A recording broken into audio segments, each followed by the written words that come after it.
So this is why in emptiness yoga, this is like going out and looking under rocks and under sticks, having that kind of patience and this kind of humor, and slowing down of the mind.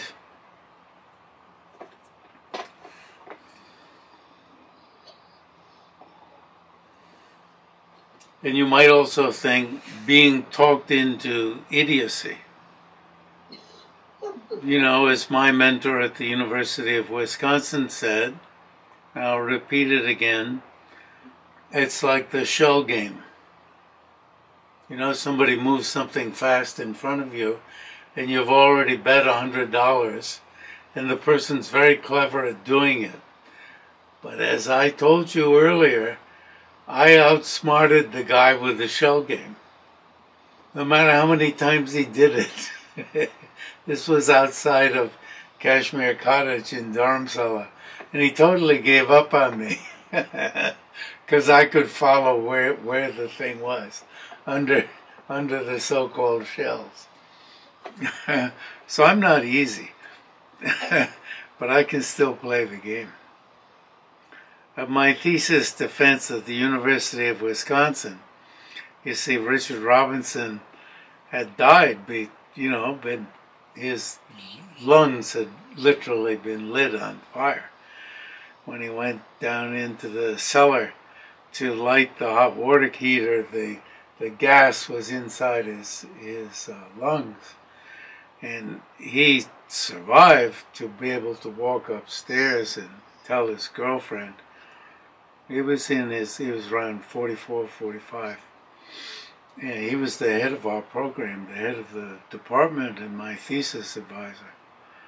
And tell his girlfriend to, he lay down and told her to call an ambulance. Anyway, he's the one who used the shell game. He says, nobody believes this. You see, findable under-analysis. That if, you see, Tsongkhapa, this is really fantastic, what Tsongkhapa did in the first chapter. That what Nagarjuna is talking about is something that is inherently existent, that exists so solidly, it's going to have to follow these rules. Exists so solidly that there's going to have to be an action of going for the place, and there's going to have to be an action of going for the going, and there's going to have to be an action of going, it's going to turn out, for the goer. That's not brought up here. It's going to be brought up later. That if it exists as solidly as we imagine it in our ordinary behavior, not as we might construct it, not as when we think about it, not as when we, reflect, oh, things are dependently arisen, I already know about that. Things depend upon their parts. Oh, yes, there's only one action of going, Oh, I already know about that. What's the next topic?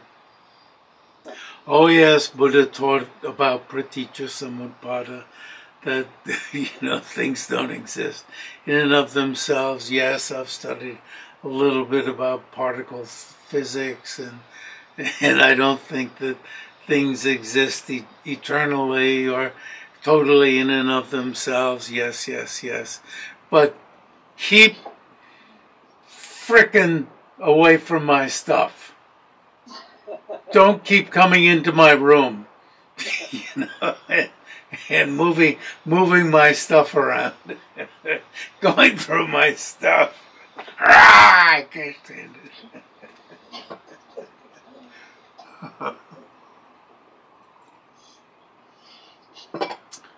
So you see, Nagarjuna is taking apart the elements of experience. And I found so interesting here, which in the original translation, sometimes I left out this word for the object. And we've been talking about, is this a study of grammar and words, or is it a study of objects? And in one way it seems like a study of grammar and words, and in one way it's a study of objects, and where it's one and where it's the other.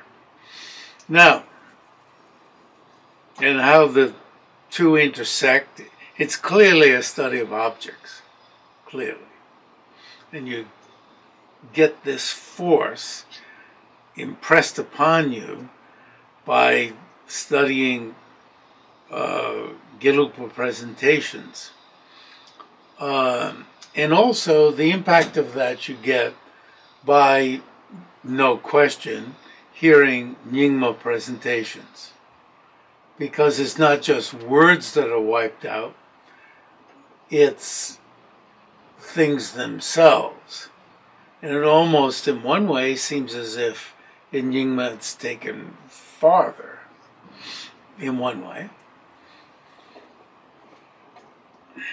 And then also, it's said that in all of these traditions, if you can't figure out what it means, just imagine that everything dissolves into space. If you can't figure it out, imagine that, and at least that'll be helpful.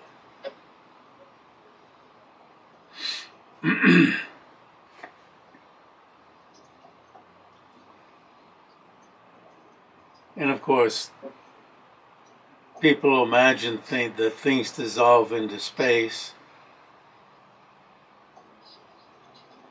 and then you'll reappear as a deity out of that. But if you're not shaken from the root about your belief in these things when they reappear, maybe you'll just re-believe in them from your very core. So, how do you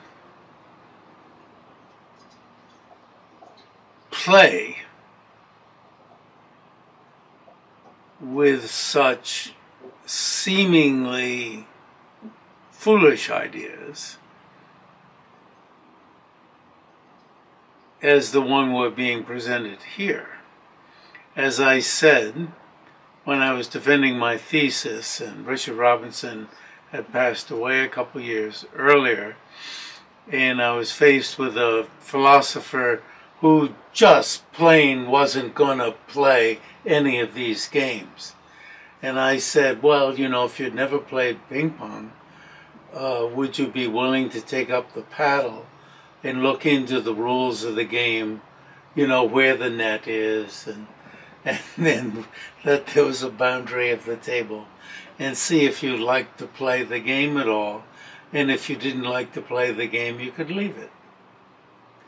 And he was like, no. And, huh? Who was this? I don't remember his name. That was the only day I ever saw it. Well, it was the second day I ever saw him, never saw him again. You know, this was my meditation on emptiness, you know, plopped down before him probably 2 weeks before the defense. And anyway. But I'm sure he was, well, at least I hope he was helpful to the program. He was from outside the department, in the philosophy department. A certain lack of playfulness. The person who took over as my thesis director had taken Robinson's place not as chair of the department, but I guess as chair of the Buddhist Studies program, Minoru Kyoto, and he wouldn't let Geshe Sopa take over as my thesis director, much to Geshe-la's chagrin, which I don't blame him at all. But Min asked me to write an introduction to help him through this 1,000 pages plus. And it was really a good piece of advice because it helped in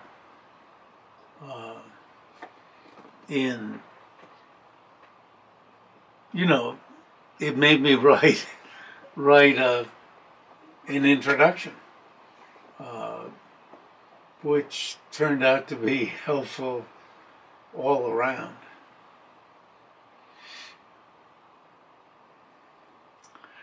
Anyway, of course, I passed with flying colors. I don't want to leave the impression that there was eventually a problem. Geshe-la, it was kind of funny. He had written out some questions to ask me, and he had put them inside his, you know, put them somewhere inside here, and they'd fallen out on the way.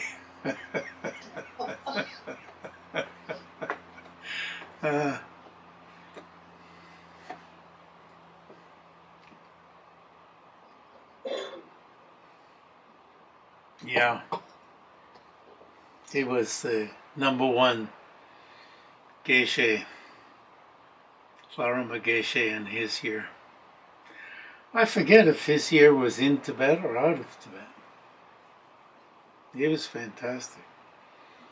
It was from him that I really learned what the scholar's mind was like. It's one of the features of interacting over time with a true scholar. In time, when I would come to ask him a question, as I asked the question, I would know the answer. Because you see, in his presence, I would think like he thought.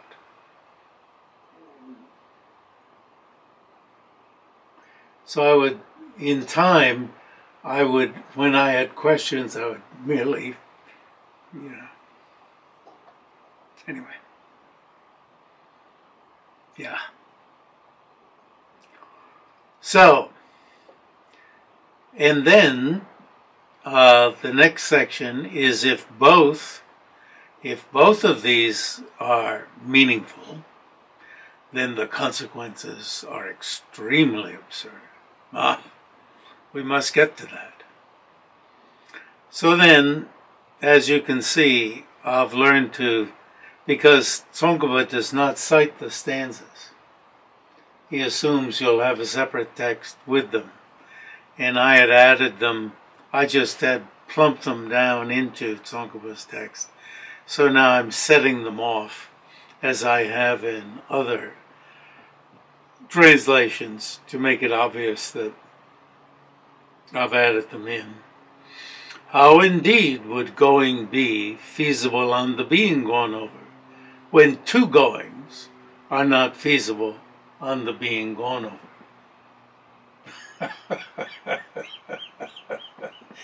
Okay. Nagarjunas, you can see this guy in India. What a sense of humor he had. Yeah. Oh, one thing I want to say is the term for word up above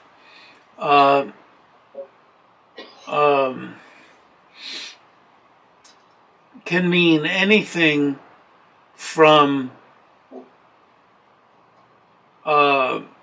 let's roughly speaking, a single word up to a phrase, up to a sentence.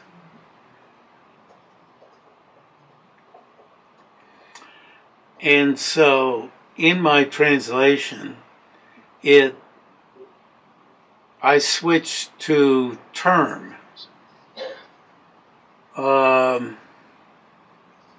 which I'm looking through to see if it switches. It doesn't switch. And it just is due to my wondering whether I should use word or term. Nama is Ming, the Sanskrit nama. When we make a difference. Nama is Ming. Nama is a stem. When you make a difference between Ming, there's Ming, Tsik, Yigi. So the smallest unit is Yigi, which is letter. A letter, is just letter. And then Nama, when the difference is made, Ming, is a stem without any case ending even.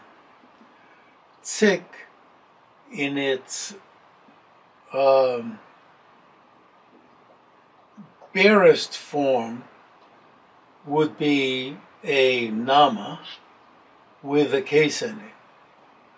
But then, if you had a phrase, that would also be tsik, this word here. Anything from a stem with a case ending to a phrase, to a sentence, and probably even a paragraph. Not a whole book. In this case,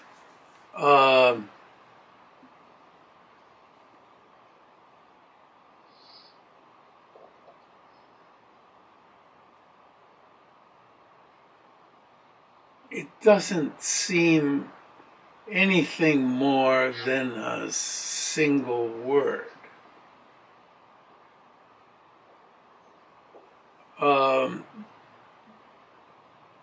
And we can see if it refers to anything more than a single word. I don't think it even has to have a case ending. I don't think it's technical here within the framework of Ming, Tsik, Yigi. Now, why does letter appear at the end of Ming, Tsik, Yigi? It's probably just euphony. That it sounds better to say Ming, Tsik, Yigi rather than Yigi, Ming, Tsik. Ming, Tsik, Yigi. The thing with two syllables appears at the end. Euphony governs a lot. So I doubt it means phrase. So word or term. Now, the weirdest thing in the Tibetan vocabulary here is, and I think we've talked about it before, if you take the three terms, cha, che, lay. Lay is karma. Cha, che, lay. Lay,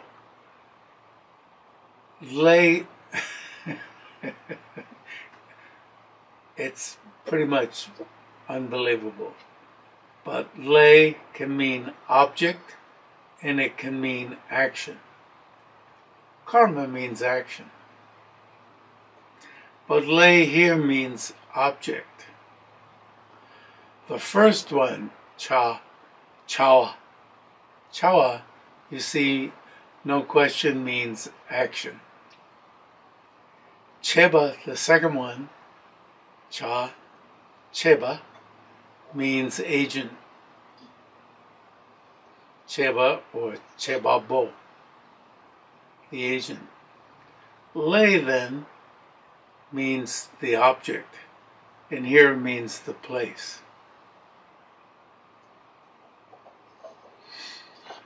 Now,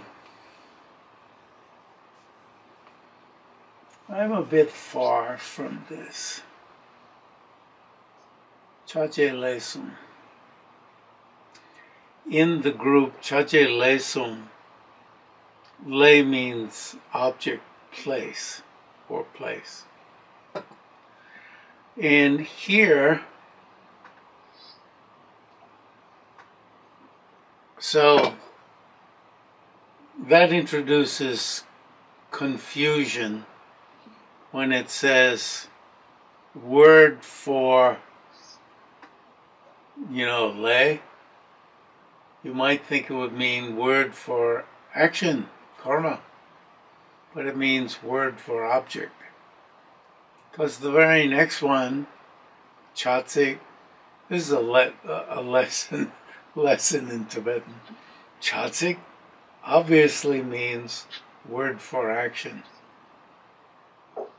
Later on we get chebabo, che.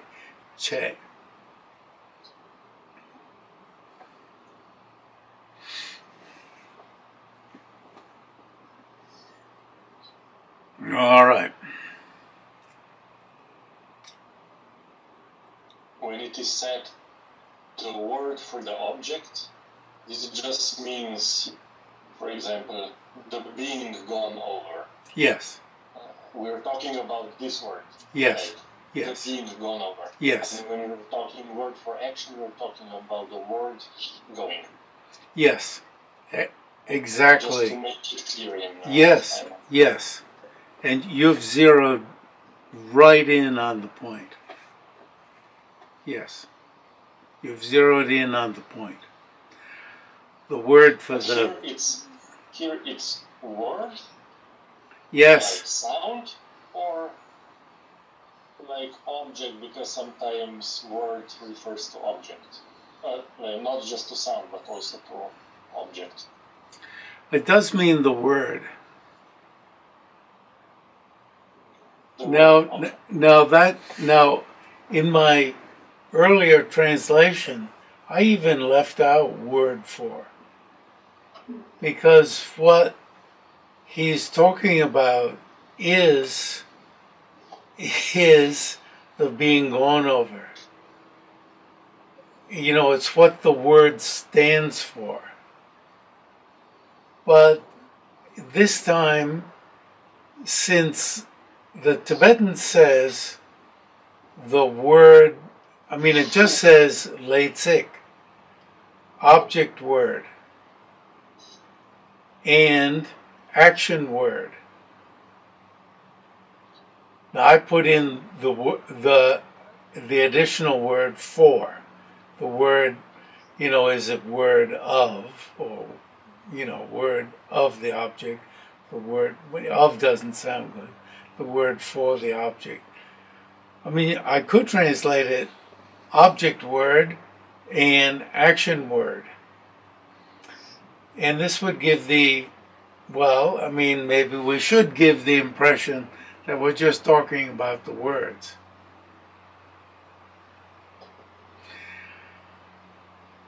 If the object word is meaningful, then the action word would be meaningless, would be empty of meaning, and the other way around.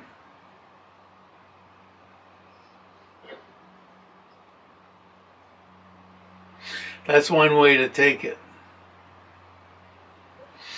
The other way to take it is that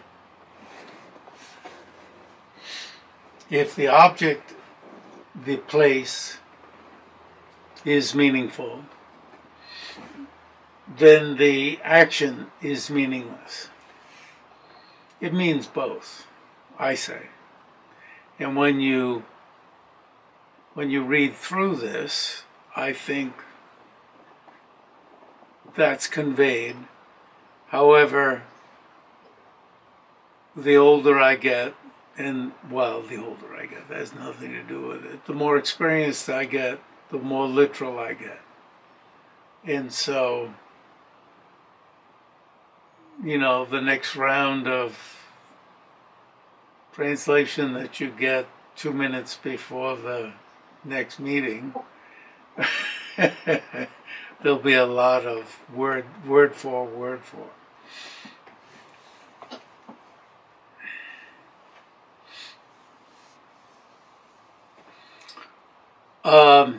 Nagarjuna says, how indeed would going be feasible on the being gone over when two goings are not feasible on the being gone over? And then when you go down to number 4, he doesn't. You see, the stanza doesn't say anything about word. For whoever asserts going on the being gone over, it follows that there is a being gone over lacking going. For the being gone over is being gone over.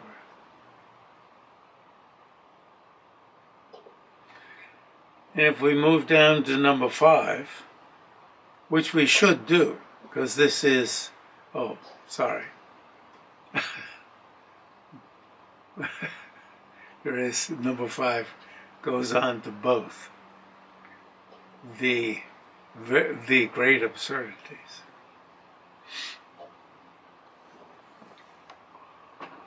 Yeah.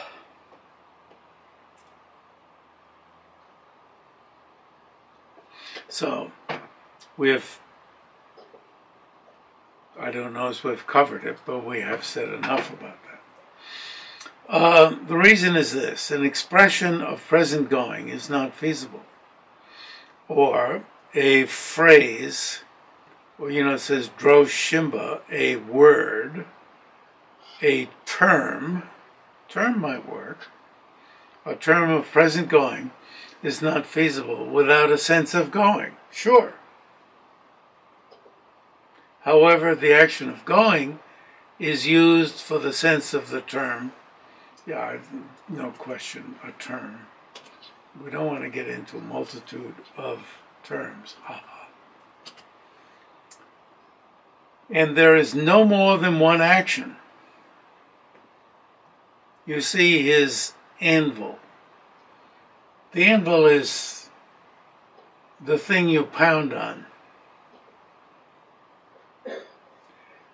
And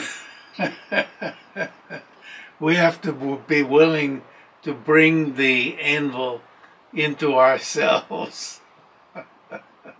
You're not going to pound on me, old man Nagarjuna. How long did he live? It was 600 years.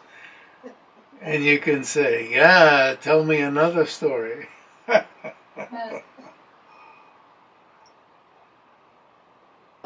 Giant Shebo looked into all the sutras and so forth about his life, which you can read at the beginning of my translation of the Precious Scholar.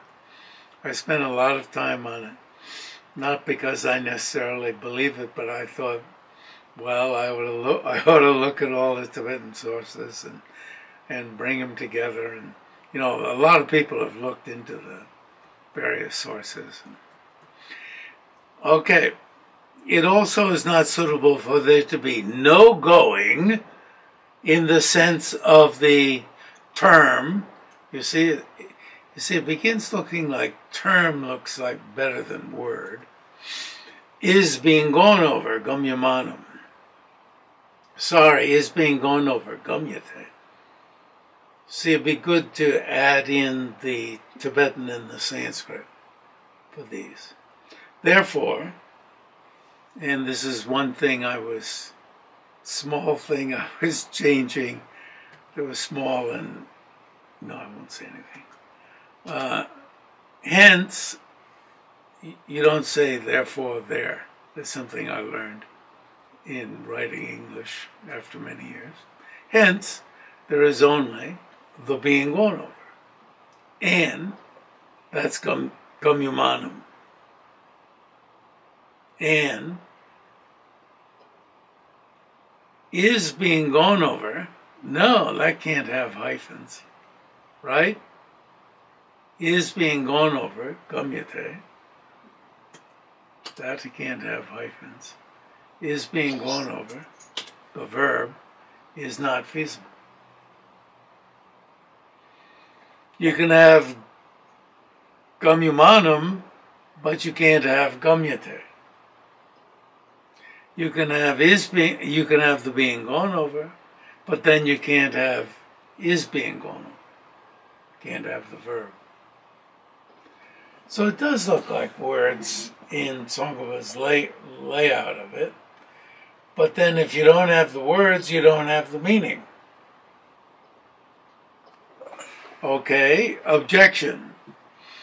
It is asserted that is being gone over, oh, that one doesn't have, you see, is related, connected with, and the word there, the Tibetan is Jawa.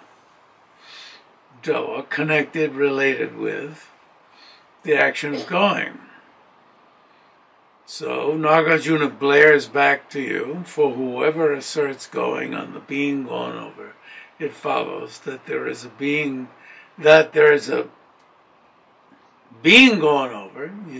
You gotta empty out that one. Just regular empty, like emptying a pot.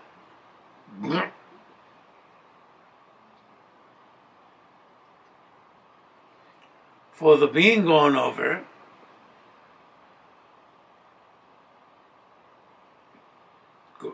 Gomla, for the being gone over is being gone over. The verb. The disputant here asserts that an action of going is based.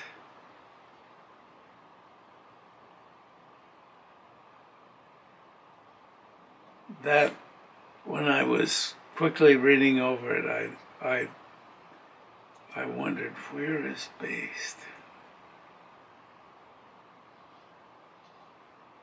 Dimba, okay. Is based on a being gone over which does not have an action of going in its sense. You know. Yeah. Is based, is occurring on, right? For this position, it follows that there is no action of going in the sense of the term the being gone over. He's just repeating it. Because there is no more than one action. We're getting the drift, aren't we? And it exists in the sense of is being gone over, in the verb. It's not in the place anymore. It's in the verb. And here you say, okay, you've been telling us all along that this is not a linguistic analysis, it's an ontological analysis. I couldn't think of the word ontological yesterday when meeting with Kathy Rogers. Oh my God, neither of us could. So I won't blame it on my old age. She's probably almost 60 though. These old people.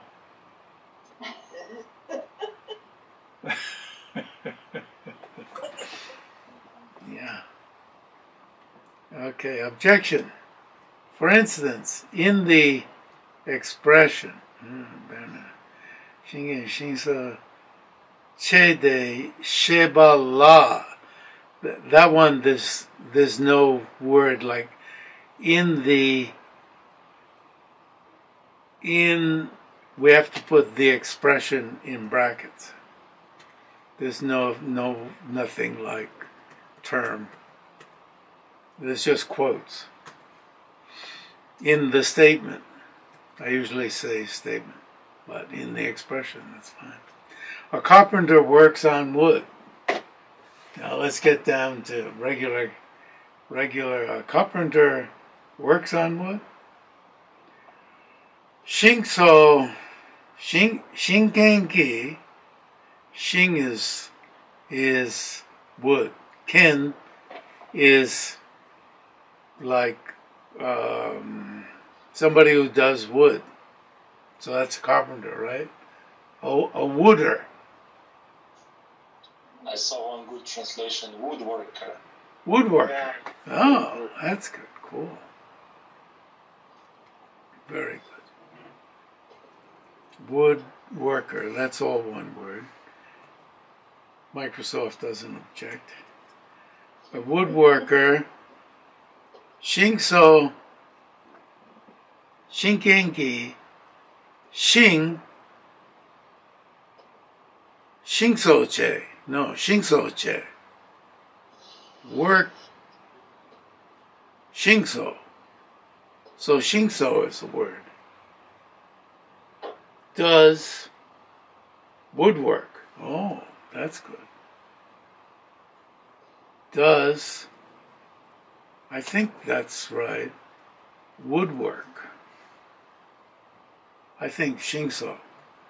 Because Shinkenki, a woodworker, Shinken, I wonder, it doesn't quite, Shinken,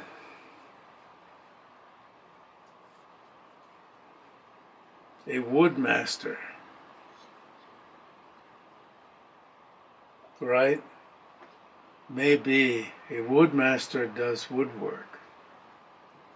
Yeah, because maybe a woodmaster does woodwork. There is only one action of woodworking, but the woodworking is in the meaning of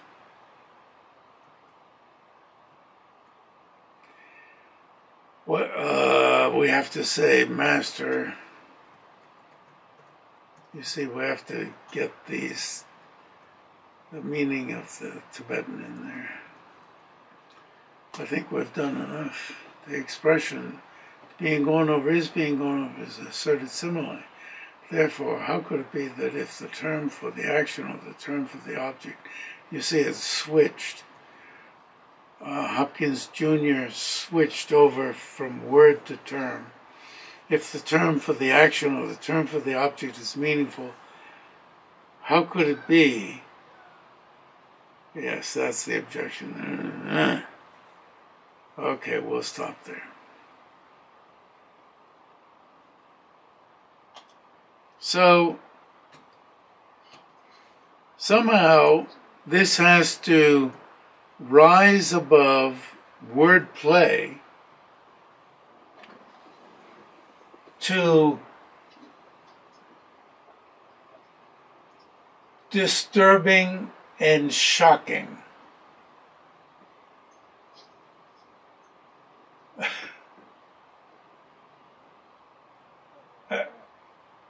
Has to, or you keep reading for one that does disturb and shock, or you keep reading and saying to yourself, all of these are crap, just like that one up there.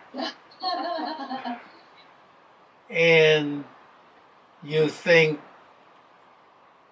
as His Holiness said when lecturing to the group of scholars, Madhyamaka is wrong. What is more true than these things that are appearing to exist? These things that appearing to us are true. They exist the way they appear. You see? You know, when you nod your head and say, these things do exist the way they appear, then you're starting to get to first base.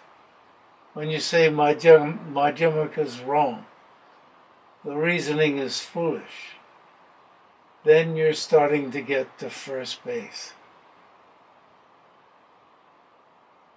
You've gotten to first base. It's crap. As long as you keep going and you hope that your mind keeps working on it. It's like somebody coming up to home, coming up to home plate. There's still somebody batting there. Some part of your mind that's still batting. Whatever cricket is, or, there's still somebody playing football. Even though you think you're benched and you're back in the showers, or what's the game? Whatever, you get my point. Okay, see you around.